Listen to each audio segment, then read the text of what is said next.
Hello, good morning. എല്ലാവർക്കും നമസ്കാരം. ഇന്ന് നമ്മുടെ തിരുവോണ ദിവസമാണ്.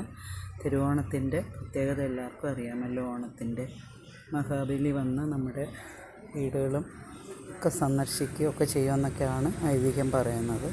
അപ്പോൾ നമ്മൾ വീടും പരിസരമൊക്കെ നല്ല വൃത്തിയാക്കി സൂക്ഷിക്കണം. അതുപോലെ നമ്മൾ തിരുവോണത്തിൻ്റെ അന്ന് രാവിലെ നമ്മളിട്ട അത്തപ്പൂക്കളമാണിത്. നമ്മുടെ വീട്ടിലിട്ട അത്തപ്പൂക്കളമാണ്. ഞാനൊരു ചെറിയ വീഡിയോ ആണ് ചെയ്യുന്നത്.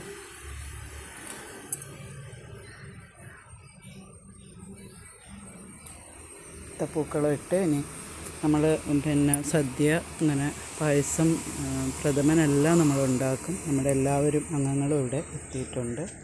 അപ്പോൾ നമ്മളിന്ന് നമ്മുടെ കുടുംബത്തിൽ വെച്ചാണ് നമ്മുടെ ഇത്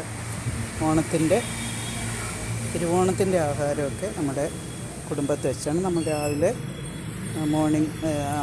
രാവിലെ നമ്മൾ ഉള്ള ആഹാരം മാത്രമേ നമ്മളിവിടെ കഴിച്ചിട്ടുള്ളൂ. പക്ഷെ നമ്മളിവിടെ ചോറൊക്കെ വെക്കണം എന്നൊക്കെ പറയുന്നതുകൊണ്ട് ഇച്ചിരി ചോറൊക്കെ വെച്ചു. എന്നിട്ട് നമ്മൾ പോയി നമ്മുടെ കുടുംബ വീടുണ്ട്, അവിടെ പോയിട്ടാണ് എല്ലാവരും കൂടെ കൂടി ആഹാരമൊക്കെ കഴിക്കുന്നത്.